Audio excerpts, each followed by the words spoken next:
नमस्कार मित्रों। चलिए, जैसा कि आपको पता है कि मैंने इंग्लिश वीडियो और मैथ्स वीडियो दोनों वीडियो स्टार्ट किया बनाना, और ये मेरा इंग्लिश वीडियो का वीडियो नंबर 3 है। ठीक है, सब्जेक्ट इंग्लिश ग्रामर, और हमारा जो टॉपिक चल रहा है आपको पता ही है कि टेंस चल रहा है। ठीक है बच्चों, याद होगा लास्ट वीडियो में मैंने आपको होमवर्क दिया था, वो रही 5 सवाल। ठीक है, और टेंस जो हमारा चल रहा है वो है सिंपल प्रेजेंट टेंस, और उसमें भी हमने सिर्फ पहला सेक्टर ही उठाया था, अफर्मेटिव। तो ये अफर्मेटिव के ही 5 है। इसके बाद हम नेगेटिव, इंट्रोगेटिव और इंट्रोगेटिव नेगेटिव पे जाएंगे। सबसे पहले आपको एक बात बता दूं बच्चों कि आप अगर अफर्मेटिव ठीक से गेन करते हैं ना, तो नेगेटिव, इंट्रोगेटिव ये सब आपको अपने आप आ जाएगा। ठीक है, चलिए उससे पहले आप एक बार देख लीजिए मेरे YouTube चैनल का नाम टैलेंट कोचिंग क्लासेस TCC। ठीक है, इसे आप अपने मित्रों को शेयर कर सकते हैं, और आपके साथ साथ आप उन्हें भी लाभ दे सकते हैं पढ़ाई का। ठीक है, ये आपके सिलेबस में भी काम लगेगा, स्पोकन में भी काम लगेगा, हर जगह इंग्लिश में आपको काम लगने वाला है, ऐसा है ये टेंस। ठीक है, चलिए देखते हैं एक्टिव पैसिव के साथ। तो सवाल नंबर 1 क्या है? हम हर रोज टीवी देखते हैं। सही है भाई, घर में आप देखते हैं टीवी। अच्छा, अंत में क्या आया? ते है। तो क्या बताया था सिंपल प्रेजेंट टेंस की पहचान मैंने आपको, कि जिस वाक्य का अंत ता है, ती है या ते है से हो, तो उसे आप सिंपल प्रेजेंट टेंस मान सकते हैं। दूसरी बात, इसमें कहीं भी न का उच्चारण तो हुआ ही नहीं है, मतलब ये पॉजिटिव है। क्वेश्चन मार्क भी नहीं लगा है, नहीं तो हम इसे इंट्रोगेटिव यानी प्रश्नवाचक बोल देते हैं। ठीक है, तो बच्चों सिंपल है कि इसमें ना ही नॉट लगा हुआ है, यानी कि नहीं वर्ड का उच्चारण नहीं है, और उसके साथ क्वेश्चन मार्क भी नहीं है, मतलब ये अफर्मेटिव है, पॉजिटिव बोल सकते हैं इसको। ठीक है, चलिए तो नंबर 1, हम हर रोज टीवी देखते हैं। हमको क्या बोलेंगे बच्चों? वी, जो कि हमारा सब्जेक्ट हो गया। और वी क्या होता है? बहुवचन होता है ना। तो आपको याद है कल बताया था 2 प्रकार के वर्ब, एक वर्ब और एक वर्ब के साथ SCIS, राइट? तो ये वाला वर्ब कब आएगा? जब आपका सब्जेक्ट प्लूरल हो। ठीक है, और ये वाला वर्ब कब आएगा? जब आपका सब्जेक्ट सिंगुलर हो। ठीक है, तो वी क्या है? प्लूरल। देखने में उल्टा लगता है बट रूल सही है। ठीक है, चलिए तो हर रोज टीवी देखते हैं। देखना क्या होता है? वॉच। तो आएगा वी वॉच। अब आप यहाँ पे वॉचेस करेंगे तो गलत हो जाएगा।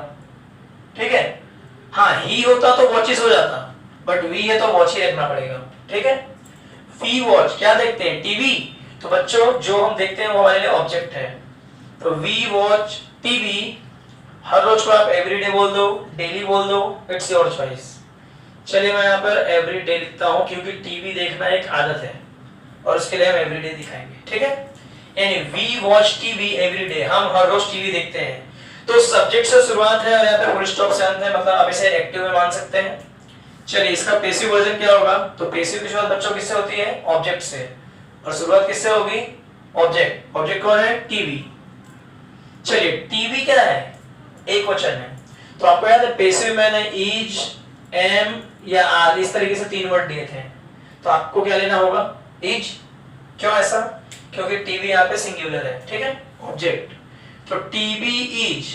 और पैसिव का कभी भी आप बनाए ना, तो पैसिव में बच्चों थर्ड फॉर्म ही आता है।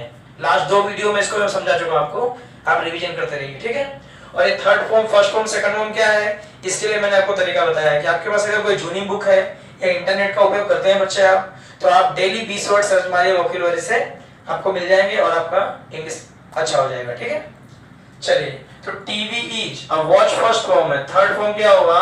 Watched. TV is watched bye, subject कौन है? वी। तो वी का मैंने क्या बताया था? अस। बिल्कुल, लास्ट वीडियो में देखिए मैंने टेबल बनाया था एक्टिव पैसिव करके। ठीक है, चलिए उम्मीद करता हूं पहला समझ में आ गया होगा सब बच्चों को। चलिए सवाल नंबर 2, मैं पत्र लिखता हूं। मैं मतलब कौन? आई। ठीक है, आई पत्र।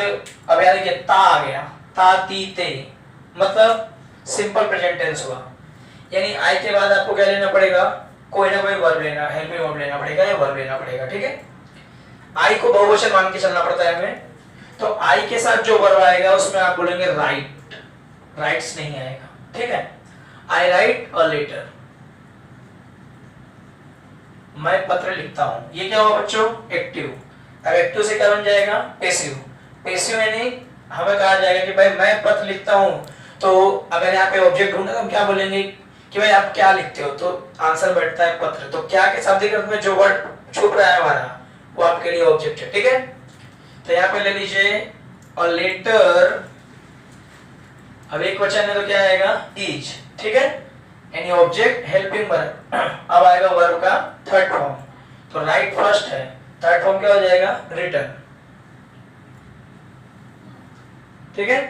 अ लेटर इज रिटन बाय, तो बच्चों आई है तो आई का पैसिव वॉइस क्या हो जाता है मी, क्योंकि मैं ये बोलना चाहूंगा कि ये लेटर मेरे द्वारा लिखा जाता है। तो के द्वारा के शाब्दिक अर्थ में बाय के बाद जो होता है वो ऑब्जेक्टिव केस का यूज किया जाता है, ठीक है। चलिए दो एग्जांपल हो गए। एग्जांपल नंबर 3, क्या बोला गया है, वह खाना पकाती है, खाना पकाती है तो खाना बनाना होता है, ठीक है। तो वह ती है लिखा है, मतलब कोई लेडीज की बात हो रही है, यानी कि फीमेल जेंडर होगा यहाँ पे फेमिनाइन, ठीक है। चलो तो वह के लिए क्या यूज करेंगे बच्चों सब्जेक्ट सी। अब खाना बनाती है या पकाते है उसको मैक्स नहीं लिख सकते आप, खाना बनाने के लिए वर्ड है मतलब कुक्स वर्ड यूज करते हैं हम, ठीक है। तो देखो बच्चों यहाँ पे सी सब्जेक्ट एक वचन में है तो यहाँ पे एस या एस जोड़ना पड़ेगा, यहाँ पे सिर्फ आप कुक लिखेंगे तो गलत हो जाएगा, ठीक है। तो यहाँ लिखना पड़ेगा सी कुक्स फूड, सी कुक्स फूड, वो खाना पकाती है। तो ये कौन सा वचन हुआ, सॉरी क्या हुआ, ये एक्टिव वॉइस। अब क्या बनेगा पैसिव। तो क्या बनाती है, खाना, खाना यानी फूड, फूड यानी ऑब्जेक्ट। चलिए तो यहाँ ले लीजिए आप फूड, फूड को यहाँ पे कंसीडर किया एक वचन के रूप में, फूड्स नहीं लिखा है नहीं तो आ लेते। एक वचन के लिए मैं क्या मान रहा हूँ बच्चों इज, फूड इज। फिर वर्ब का क्या आएगा थर्ड फॉर्म, यानी आपको याद होगा मैंने अफर्मेटिव करके सूत्र लिखा था, कुछ ध्यान आया, जी हाँ। तो वही सूत्र याद होना चाहिए तो आपको ये इजीली हो जाएगा, ठीक है। Food is cooked bye, subject कौन है सी, सी का क्या हो जाएगा हर। तो ये हो गया बच्चों क्वेश्चन नंबर 3। अगला क्वेश्चन नंबर 4, क्या लिखा है, तुम गांव जाते हो, तुम गांव जाते हो, ते आ गया, ताती ते, ये भी कौन सा टेंस, सिंपल प्रेजेंट टेंस। और सिंपल प्रेजेंट टेंस में कौन सा सेंटेंस, तो पॉजिटिव है ये। तुम को क्या बोलोगे आप, यू बोलोगे, ठीक है। जाना एक उसके लिए वर्ब हो गया, तो जाने के लिए क्या बोल सकते हैं गो। सब्जेक्ट यू बहुवचन है इसलिए गो आया, गोस नहीं किया हमने। अगर ही होता तो ही गोस, सी गोस ऐसा होता बच्चों, लेकिन यू बहुवचन होने की वजह से सिर्फ गो आ रहा है, ऐसे ये लगने वाला नहीं है। तो यू गो टू, अब गांव एक जगह है ना तो टू लगाना पड़ेगा, या हमारा डेस्टिनेशन है वो प्लेस है, क्या बोलते हैं उद्देश्य, तो उसके लिए टू भी लगा सकते हैं आप, ठीक है। तो यू गो टू विलेज, गांव को इंग्लिश में क्या बोलते हैं विलेज। आप गांव जाते हो या तुम गांव जाते हो, ये हो गया आपका एक्टिव वॉइस। अब क्या बनेगा पैसिव। तो बच्चों पैसिव में हम पूछेंगे आप कहां जाते हो, तो जवाब आएगा विलेज यानी गांव। तो विलेज आपका यहाँ ऑब्जेक्ट का काम कर रहा है, ठीक है। चलिए तो पैसिव में आएगा विलेज। अब विलेज एक ही गांव है ना भाई, मतलब एक व्यक्ति तो एक ही गांव में रहता है, तो विलेज इज, ठीक है। गो का थर्ड फॉर्म क्या हो जाएगा gone, village is gone by you, you का यू ही रहेगा। लास्ट वीडियो में मैं अगर आपको याद ना हो तो आप यहाँ देख सकते हैं, ठीक है। लेकिन आपसे सजेस्ट करूंगा कि जब भी आप इंग्लिश पढ़ने बैठे तो जितने भी वीडियोस है मैंने वो सारे देख डालो एक बार करके, तो कोई भी कंफ्यूजन नहीं क्रिएट होगा आपके लिए, ठीक है। और इसलिए आप समझते जाएंगे बच्चों। चलिए लास्ट क्वेश्चन 5वां, वह क्रिकेट खेलता है, अंत में क्या आया ता है, वह है नहीं कोई लड़का है यहाँ पे, वह क्रिकेट खेलता है, अगर खेलती है तो लड़की होती है, तो इसलिए वह के शाब्दिक अर्थ में यहाँ पे ही को लिया जाएगा, ठीक है। तो यहाँ हो जाएगा बच्चों ही। अच्छा देख लो ही एक वचन है तो खेलने को क्या बोलेंगे प्ले, क्योंकि फॉर्मेट क्या है सब्जेक्ट वर्ब का first form object it is, ये था। तो अब इसके बाद वर्ब क्या आएगा फर्स्ट फॉर्म, तो खेलने को बोलते हैं प्ले। तो यहाँ पे अगर आपने प्ले लिख के छोड़ दिया तो गलत हो जाएगा, आपको प्लेस लिखना पड़ेगा। क्यों, क्योंकि सब्जेक्ट किसमें है एक वचन में, तो एक वचन के साथ एस या एस कंपलसरी आना है, ठीक है। तो ही प्लेस क्रिकेट, ओके। चलिए वह क्रिकेट खेलता है, ये एक्टिव हो गया। अब क्या बनाएंगे पैसिव। तो आप पूछेंगे क्या खेलता है भाई, तो क्रिकेट, क्रिकेट क्या हो गया ऑब्जेक्ट। तो यहाँ ले लो आप क्रिकेट। अच्छा क्रिकेट एक ही खेल है तो क्या आएगा इज, फिर वर्ब का कौन सा फॉर्म थर्ड फॉर्म, प्ले का क्या हो जाएगा played. Cricket is played by, ही का क्या हो जाएगा बच्चों हिम, ये जरा याद होना चाहिए, नहीं तो अगर इसमें कंफ्यूजन हुआ तो गलती हो जाएगी। चलिए, तो उम्मीद करता हूं सही बच्चों को सिंपल प्रेजेंट टेंस का अफर्मेटिव का टॉपिक आ गया। अब आप ध्यान रखेंगे कि मैं आपके सामने यहाँ पे नेगेटिव इंट्रोगेटिव और इंट्रोगेटिव नेगेटिव का फॉर्मेट बनाने वाला हूँ, ठीक है। फॉर्मेट आ जाएंगे, उसके बाद हम कंबाइन एग्जांपल सीखेंगे और आपको होमवर्क देंगे, ठीक है। चलिए आगे देखते हैं हम। अफर्मेटिव सही बच्चों को आ गया, ओके। चलिए point number 2, negative sentence. Negative sentence मतलब नकारात्मक वाक्य। तो यहां लिख सकते हैं बच्चों नकारात्मक वाक्य, ओके। इसमें भी वही कंडीशन है, पहले एक्टिव का सूत्र बनेगा फिर पेसिव का। चलिए, ए मतलब एक्टिव समझना है आपको और पी मतलब पेसिव, ये भी समझना पड़ेगा आपको, ठीक है। फॉर्मूला देखिए, एक्टिव की शुरुआत आप रट लीजिए, सब्जेक्ट से ही होने वाली है, प्लस हेल्पिंग वर्ब में यहां आएगा डू या डज। डू या डज, ध्यान रख लो, डू जो है वो बहुवचन है, प्लूरल लिख दे रहा हूं, ठीक है। और डज जो है वो सिंगुलर है, वो एक वचन होता है, ठीक है। तो सब्जेक्ट हेल्पिंग वर्ब में डू या डज, मतलब ये हुआ कि सब्जेक्ट अगर एक वचन में हुआ तो आपको डज लेना है और सब्जेक्ट बहुवचन में हुआ तो डू लेना है। और हाँ, ये भी ध्यान रखना कि डू डज का उपयोग सिर्फ एक्टिव बेस में ही होगा, वो भी नेगेटिव और इंट्रोगेटिव दो ही जगह होता है, ठीक है। तो डू डज हो गया, उसके बाद नेगेटिव है तो बच्चों नॉट लगाना पड़ेगा नियम के अनुसार, फिर वर्ब का फर्स्ट फॉर्म आएगा, फिर ऑब्जेक्ट आएगा और यहाँ मैंने ईटीसी लिख दिया है, ठीक है। ईटीसी जरूरी नहीं कि हर जगह हो, पर लिख दिया है। चलो, एक्टिव का ये सूत्र है, तो अब ये सूत्र याद होगा तो एग्जांपल समझ आएंगे बच्चों, ठीक है। चलिए पेसिव बनाएंगे, तो पेसिव में पहले आएगा ऑब्जेक्ट, फिर हेल्पिंग वर्ब में इज, एम, आर। आपको याद होगा मैंने थोड़ी देर पहले समझाया था कि जिसको पॉजिटिव आता है उसको नेगेटिव अपने आप आ जाएगा। देखो सेम है कि नहीं, कुछ नया है नहीं, बस यहाँ पे नॉट लगेगा कारण कि ये नेगेटिव सेक्टर है इसलिए, ओके। ऑब्जेक्ट ये तीनों प्लस नॉट, ठीक है। फिर से देख लो एक बार, ऑब्जेक्ट हेल्पिंग वर्ब में इज, आर प्लस नॉट, फिर वर्ब का थर्ड फॉर्म, ये तो आप भूल ही नहीं सकते, ठीक है, कि पेसिव में थर्ड फॉर्म ही लेना पड़ेगा। उसके बाद आपको याद होगा बाय लेते हैं, फिर सब्जेक्ट लेते हैं और फिर ईटीसी लेते हैं। तो बच्चों अगर ये सूत्र आपको याद होता है, ठीक है, अगर ये सूत्र आपको याद होता है तो आप कोई भी प्रकार का ट्रांसलेशन कर सकते हैं। हाँ, अभी हमने जैसे पॉजिटिव लिया, इसी एग्जांपल को नेगेटिव ले लेते हैं, एक कराऊंगा, बाकी चार आपको होमवर्क रहेगा, ठीक है। जैसे देख लीजिए आपकी सुविधा युक्त, जैसे मैंने यहाँ पे एग्जांपल में पहला सवाल क्या लिखा है, हम हर रोज टीवी देखते हैं। अब मैं इसका नेगेटिव करता हूं, हम हर रोज टीवी नहीं देखते हैं।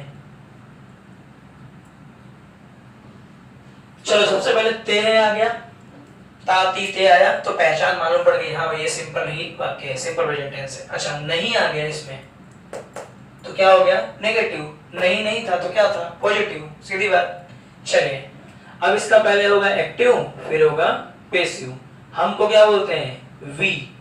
तो अब आप डायरेक्ट वर्ब जैसे वी वॉश, यहाँ डायरेक्ट वर्ब नहीं ले सकते बच्चों, आपको ये सूत्र लेना है। सब्जेक्ट आ गया, अब ये दो में से कोई एक आएगा।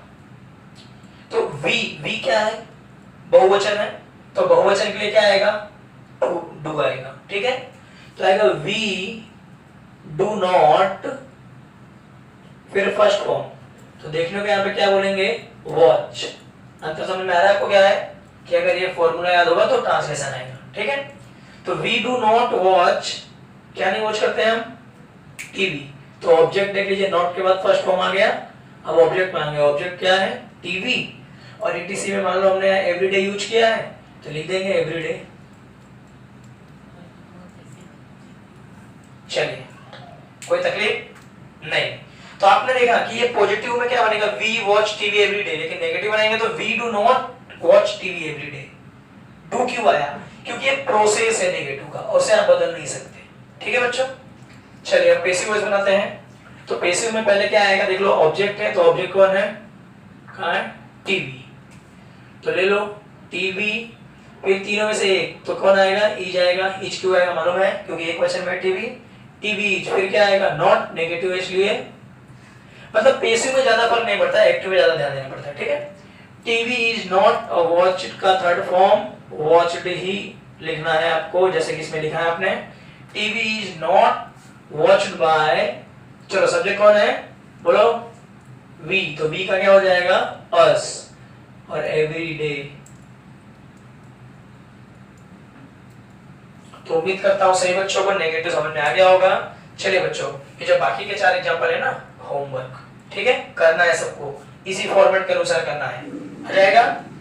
गुड। अब तीसरा जो चालू होगा वो होगा इंट्रोगेटिव।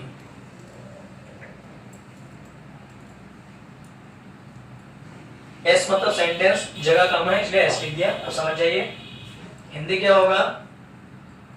प्रश्नवाचक वाक्य। इसकी पहचान जानते हैं आप? ऐसा क्वेश्चन मार्क लगा होगा, समझ जाएंगे वो इंट्रोगेटिव है। चलिए पहले हम फॉर्मेट देख लेते हैं बच्चों, पहले एक्टिव के लिए, बाद में पैसिव के लिए। ये आ गया सबको? ओके। तो मैंने क्या बताया कि डू डस का उपयोग सिर्फ सिंपल प्रेजेंट में ही होता है, वो भी 2 जगह, नेगेटिव और इंट्रोगेटिव में, ठीक है। तो कभी भी इंट्रो करो ना, क्वेश्चन पूछो ना किसी से, तो हमेशा हेल्प मी अप से स्टार्ट होता है। लेकिन ध्यान रखो कि इसके भी 2 प्रकार हैं, एक होता है WH क्वेश्चन है, एक होता है नॉन WH क्वेश्चन। तो हम नॉन WH सीखेंगे तो WH हमें अपने आप आ जाएगा। चलिए देखिए पहले नॉन WH देख लेते हैं। तो पहले शुरुआत हेल्पिंग वर्ब से होगा और हेल्पिंग वर्ब में आएगा डू या डज, उसके तुरंत बाद आएगा सब्जेक्ट, फिर आएगा फर्स्ट फॉर्म, फिर आएगा ऑब्जेक्ट, फिर आएगा ETC और बाद में आएगा क्वेश्चन मार्क। आ गया ना इसकी पहचान? Question mark. फॉर्मेट अगर कर लो, हेल्पिंग वर्ब में डू या डज में से कोई एक, डू हो गया बहुवचन, डज हो गया एक वचन, फिर आएगा सब्जेक्ट, फिर V1, फिर ऑब्जेक्ट, फिर ETC। ओके। पैसिव का देख लीजिए, पैसिव की भी शुरुआत किससे करनी है? हेल्पिंग वर्ब से। तो हेल्पिंग वर्ब में इज, एम या आर, उसके बाद ऑब्जेक्ट, फिर वर्ब का third form, by, subject, ETC और क्वेश्चन मार्क। तो ये बच्चों नॉन WH हुआ। क्या हुआ? Non WH। इसका अगर WH बनाना है ना तो बस आगे WH लिख दो, ऐड हो जाएगा। उसमें सिर्फ हु और विच के लिए नियम है, बाकी सारे WH सेक्टर अलग होते हैं, वो भी मैं आपको अलग से सिखाऊंगा, ठीक है। चलिए तो यहाँ पे अब एग्जांपल ले लेते हैं। मैं एक ही एग्जांपल ले रहा था कि आपको समझ में आए। चलिए इसी को क्वेश्चन कर देगा। अगर क्वेश्चन होना तो क्या बोलेंगे? क्या हम टीवी हर रोज देखते हैं? यही बोलेंगे क्वेश्चन। लिख देते हैं, क्या हम टीवी हर रोज देखते हैं, और पीछे क्वेश्चन मार्क। तुम देख सकते हो यहाँ और यहाँ तीनों जगह एक ही रखा है मैंने, ताकि आपके दिमाग में बैठ जाए कॉन्सेप्ट कि किसी वाक्य का पॉजिटिव, नेगेटिव और इंट्रो क्या होता है, ठीक है। क्या हम टीवी रोज देखते हैं, ऐसा हमसे सवाल पूछ रहा है। चलिए पहले एक्टिव करते हैं हम। तो क्या के लिए सब्जेक्ट कौन है? हम, ठीक है। तो हम बहुवचन इसलिए दोनों में से क्या आएगा बच्चों? डू सब्जेक्ट कौन है? वी, फिर वर्ब कौन है? वॉच, ऑब्जेक्ट कौन है? TV. Do we watch TV, extra word क्या है? एवरी डे, और पीछे क्या आ जाएगा? Question mark. मतलब यही हुआ कि नेगेटिव बनाना तो ये सूत्र, इंट्रोगेटिव बनाना तो ये सूत्र, हमें याद रखने पड़ेंगे मैथ की तरह, ठीक है। चलिए आगे समझ में। पहला यानी एक्टिव हो गया। अब पैसिव देख लो बच्चों। चलो पैसिव की शुरुआत में क्या मानना है? 3 में से कोई एक लेके जाना है, ठीक है। फिर ऑब्जेक्ट आएगा। तो ऑब्जेक्ट कौन है? टीवी है, एक वचन, तो आप पहले इज ले लो, इज टीवी। आ गया इतना? Is TV. अब उसके बाद क्या आएगा? Third form. तो वॉच का थर्ड फॉर्म क्या हो जाएगा? वॉच्ड। इज टीवी वॉच्ड, फिर क्या आएगा? बाय, फिर सब्जेक्ट कौन है? वी, तो is TV watched by, we का क्या हो जाएगा? अस, और एवरी डे लास्ट में, और पीछे क्या आएगा? क्वेश्चन मार्क, ठीक है बच्चों। तो पॉजिटिव, नेगेटिव, इंट्रोगेटिव आ गया। अब चौथा बनता है, और हाँ इसी तरीके से ये 4 जो एग्जांपल है आपको होमवर्क है, यानी इससे एग्जांपल का होमवर्क दिया है मैंने, ताकि आप आसानी से बना पाए। आ जाएगा? ओके। चौथा बनेगा इंट्रोगेटिव एंड नेगेटिव सेंटेंस। मतलब क्या हुआ, सेम यही लिखना है यहाँ पे, बस सब्जेक्ट के बाद नॉट लगाना है और ऑब्जेक्ट के बाद नॉट लगाना है। ठीक है, ट्राई कीजिएगा, अगर आपको आता है तो ठीक है, वरना अगले वीडियो में आपको जरूर बताऊंगा। चलिए तब तक के लिए नमस्कार। और हाँ,